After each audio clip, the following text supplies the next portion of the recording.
Hey everyone, welcome to another exciting episode of 7-Minute Scaling Secrets, where we interview entrepreneurs and learn a secret on how they scaled up their businesses. Today, we have a special guest, Evan Ong, who started Knots SG and is a virtual wedding planner. Evan, welcome to the show. Tell us a little bit more. Why virtual wedding planner? What's the difference between a wedding planner and a virtual wedding planner? This episode was brought to you by Superscaling. Join the Superscaling Ignite program today and learn how you can systemize and superscale your business so that your revenues can grow to at least $100,000 a month with a productive team from all over the world, raving fans as clients and happy founders who have true freedom. Visit superscaling.com/ignite today, and now back to the episode. Alvin, thanks for having me. So basically, if you think about a wedding planner, you think about somebody who guides you through the entire wedding planning process. And through that process, they'll help you source for vendors, in some cases, negotiate better pricing, and give you lots of like advice and insider tips along the way to make sure that your wedding goes smoothly. So for us at Knots, our mission has always been about helping customers make better decisions, save time, save money. So we call ourselves a virtual wedding planner because we are bringing a lot of that value add from a wedding planner and putting it all on a virtual platform. Biggest thing, of course, is it's free of charge because if you typically engage a wedding planner, it's going to cost you at least like $2,000-3,000. Yeah. I'm not married, so I don't really know the industry, but that sounds pretty amazing. If that's the case, how do you guys make money? We currently our main model for Knots is we have partner pricing with a whole range of vendors, and that includes a whole range of venues, wedding venues in Singapore, as well as photographers, makeup artists, wedding gown boutiques, etc. So what we can do is because of our relationship and the pricing that we've gotten from these partner vendors, we can put it all together in a one-stop package for our clients. They still save money and we still make money along the way. Awesome. And like with all the wedding planners out there, why was this something that you felt was a business that you wanted to start? So it goes back about let me see, about 4 years to 2018. So at that time, my partner, who is now my wife, we were still dating back then, but she was at that age where a lot of her friends were getting married, no pressure and all that. But the very common thing we heard from both our sets of friends is that wedding planning is very time consuming, very tedious. Uh, and at the end of the day, the funny part is a lot of people were still not very happy with the decisions that they made. For example, they're like, oh, I regret not going for this, or I regret not researching more before I went with a particular vendor or something. So that got the wheels spinning in our heads, and we started thinking about, hey, is there a better way for us to, address this market, help people make better decisions? Yeah, and that's the origin of Knots, basically. I love it. There are typically four main ways people start businesses. And that's what we usually say and tell our clients. One is passion, one is purpose, one is proficiency, and one is problem. So it looks like you are definitely coming from the problem angle, solving problems they're out there in the market. And that's how Knots got started. But this industry that you got yourself into, it must be very saturated and competitive. How do you guys differentiate yourselves? So I think there's two aspects to that. One is in terms of the vendor selection. So maybe we'll touch on that briefly first. So yeah, of course, if you're just starting out your wedding planning journey, there's a whole range of choices that you can go with for your gown boutiques, your photographers, etc. So one of the things that we've done here at Knots is over the years we've sort of curated our partner list. So you can be assured that basically the vendors that you choose through Knots have already been vetted. We stand by their service and the quality of their products and services, as well as their pricing, etc. So that's one thing. Second, in terms of like our own how we operate as a business. There are several other wedding platforms in Singapore, of course. Yeah. Um, what we see is they are mainly informational. They provide a whole range of lists and vendor info that people can use as like a research tool. For us, we've gone one step further. Coming back to the point of why we call ourselves a virtual wedding planner, it's because we've already negotiated partner pricing. So through us, you basically get a better deal than if you were to go directly through all these to all these vendors yourself. Nice. Well, this vetting process that you go through, how does that work? Do you actually go try and get the products and services from all these vendors? Not exactly. Well, okay. I mean, of course, now that we have been through the wedding journey ourselves, we definitely did use some of our own partner vendors. But it's mainly a few things. We especially in the early days, we made it a point to meet every single partner vendor in person. Mm, Because basically, if we're standing by this particular company or brand, we yeah. need to make sure that they are good people, people that you feel comfortable working with. So of course that you need some in person just to touch base with them and get a feel of how they are in terms of face to face interaction. We also do our own due diligence in terms of looking up their online reviews, see what past and present customers have said about them. And along the way, there have been certain instances where we find that, hey, this particular partner, in terms of like their communication or in terms of their service delivery, is not up to the standards that we expect. And in those cases, we don't hesitate to just cut them out from our partner list.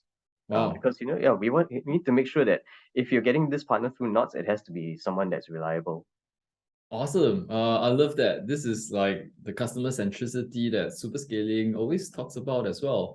Making sure that the customer and the problems that they solve and the value that they need are first and foremost of everything that we do as businesses. Well, tell us a little bit more. I'm very curious. There are regrets that you said that people typically face when they go through that whole wedding journey. What are some of these regrets that they typically face?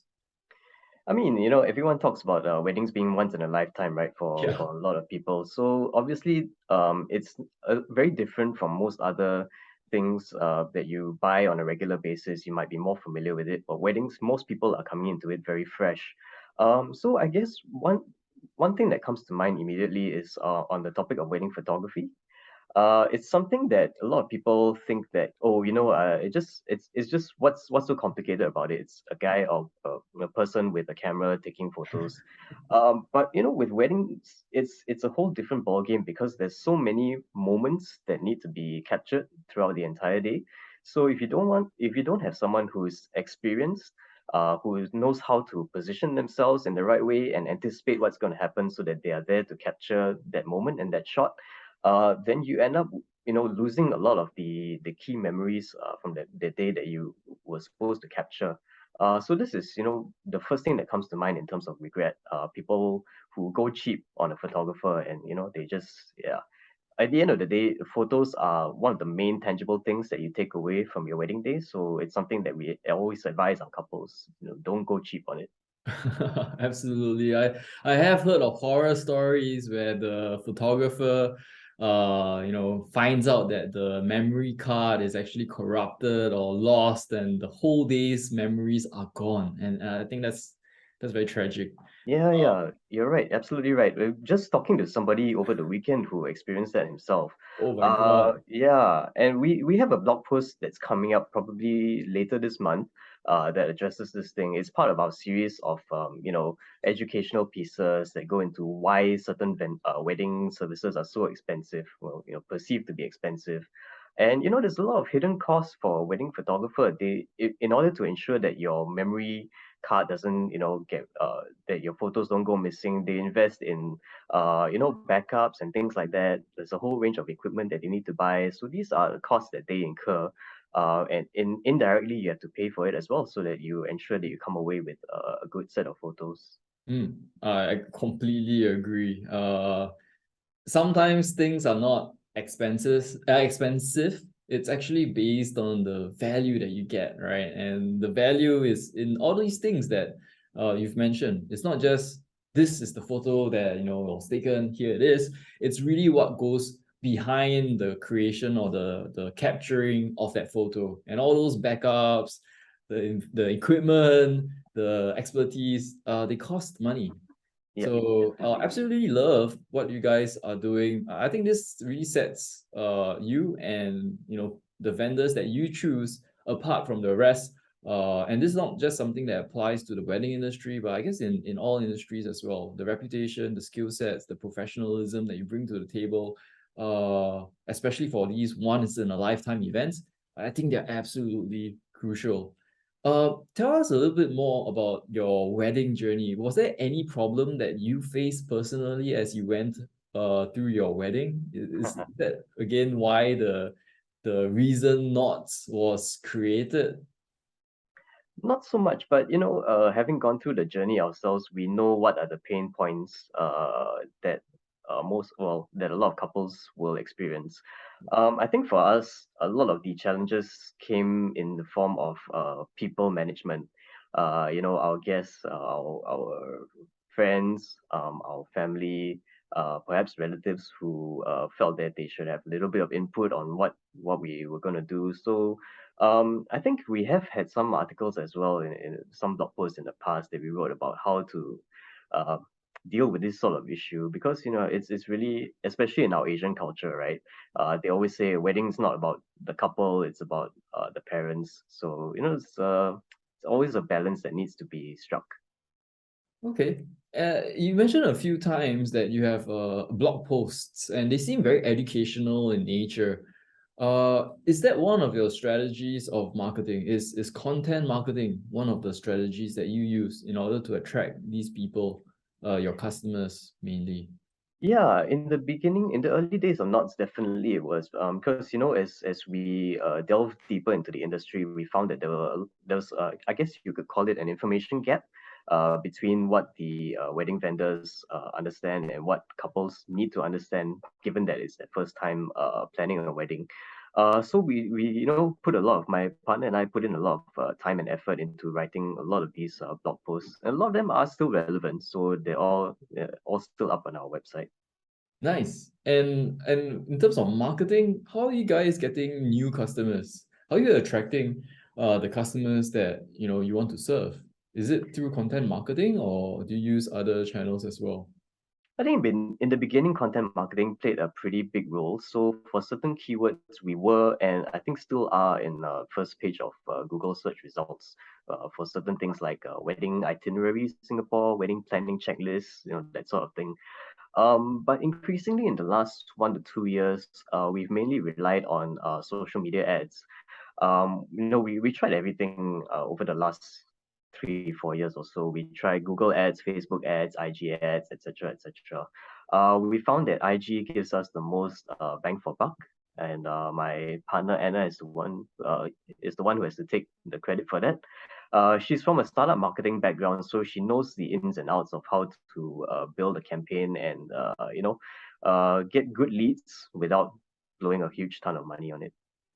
So she's the advertising genius behind Knots. Yeah, yeah. Cool.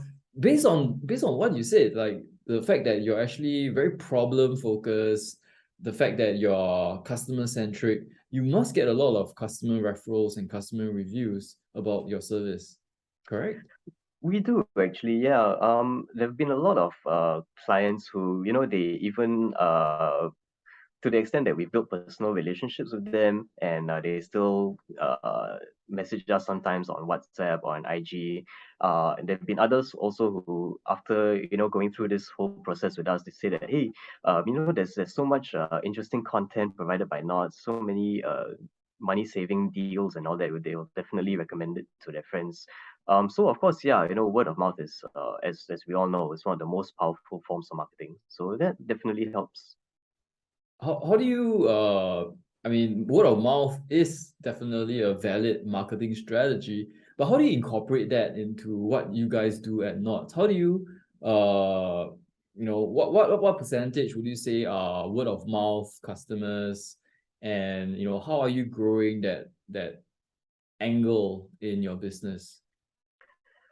At this point, I'm not sure how to quantify it. I may not necessarily be the right person to ask as well. But for us, it's more of we keep to our core principles of helping couples save time, save money, and make better decisions. And that is the guiding principle, regardless of what we're doing, whether it's writing blog posts, whether it's having new partner promos, or even things like organizing wedding fairs, for example, with our partner venues. So it's in terms of reaching customers, obviously it's not weddings are it's not something where you get recurring customers, Yeah. generally speaking.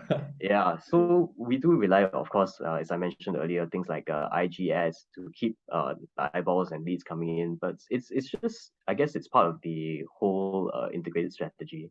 Okay, okay, cool. Well, you guys have done a great job. I mean, within a few years, you've made a presence in the wedding industry and you've grown Knots to a sizable size, right? But where do you see Knots going to? What's the future for Knots, and where do you see that play out in, or how that plays out in the wedding industry? Yeah, I mean, thanks for that. But I think, you know, in terms of our journey, a couple of years ago was when Knots really started to take off, and we in fact vertically integrated. And so the background that you see is actually a wedding venue that we operate and manage. It's called the Secret Patio at Duxton. So since we started this in September 2020, I think by now we have hosted close to 200 weddings and solemnizations here. So I think definitely moving forward, we want to keep expanding the Knots brand in terms of other verticals that provide value, the same kind of value and quality to couples. Maybe more venues, maybe other services within the wedding market. We'll see. We're considering a whole range of different things. Nice.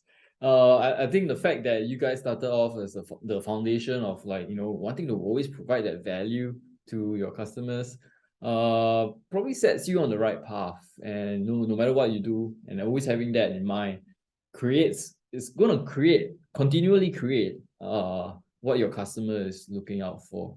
So yeah, I have full faith in you guys and the future of Knots. Um, we're coming to the end of the podcast episode, and for every podcast episode, we have two questions for our guests. The first question is, what is the most important habit to be a successful entrepreneur? What would you say to that? I mean, not to keep repeating this point, but it's really the customer centricity that we've been talking about. I think it's so important to especially in industry like weddings, you put yourself in the shoes of a couple who's getting married and understand what are their pain points, what creates a good experience for them, and then that basically guides our decision making process. So just now I mentioned about even things like organizing wedding fairs for our partner venues. This is something that plays into that as well because most people, when they think about wedding fairs that they may have attended in the past, it's like very chaotic. You get like people shoving flyers in your face, hey, la.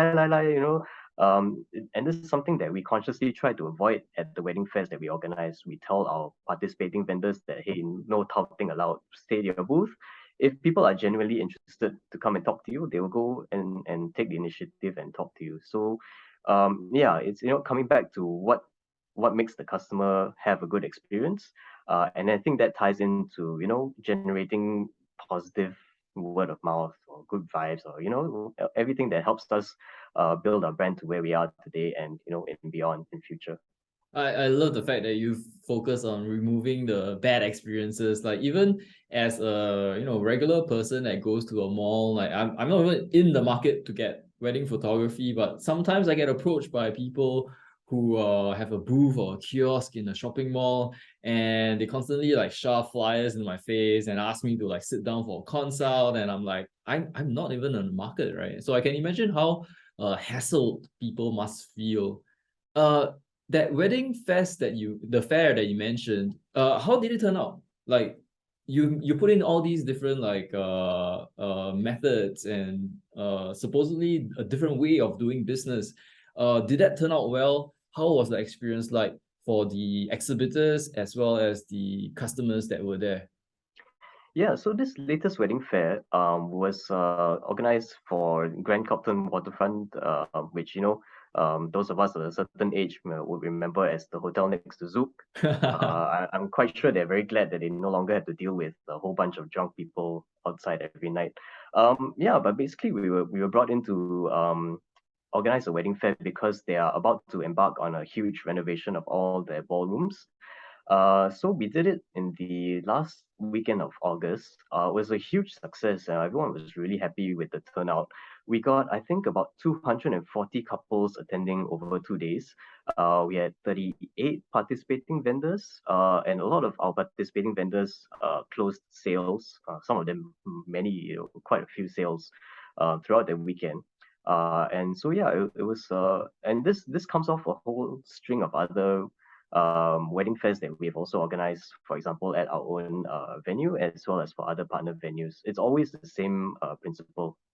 I love it. So it goes to show that we don't need to resort to hard selling or to touting in order to get customers, in order to get sales. And you've shown that with the wedding fair that you have.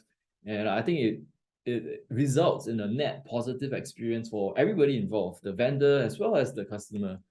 So that just proves that that's how business should be viewed as. Yeah, I mean, in an ideal world, your product or service should speak for itself, right?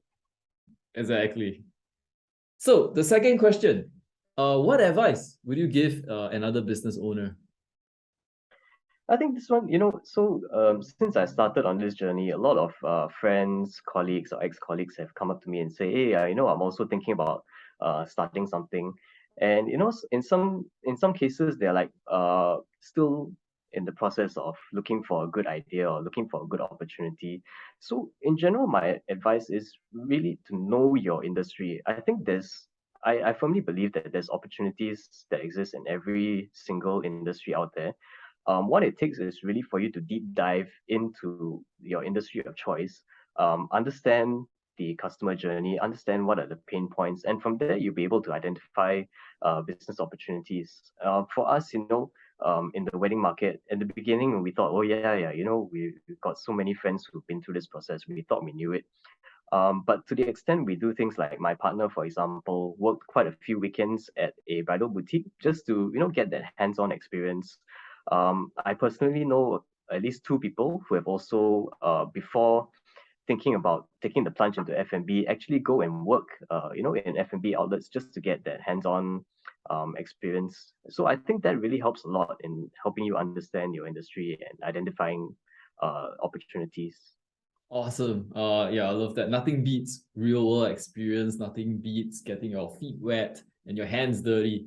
Absolutely love it. Thank you so much for your time for this episode, Evan. Hey everyone, if you enjoyed this episode, please remember to like, comment, share, subscribe. And I look forward to catching you guys in the next episode of 7 Minutes Scaling Secret. Take care, everybody, and I'll see you soon.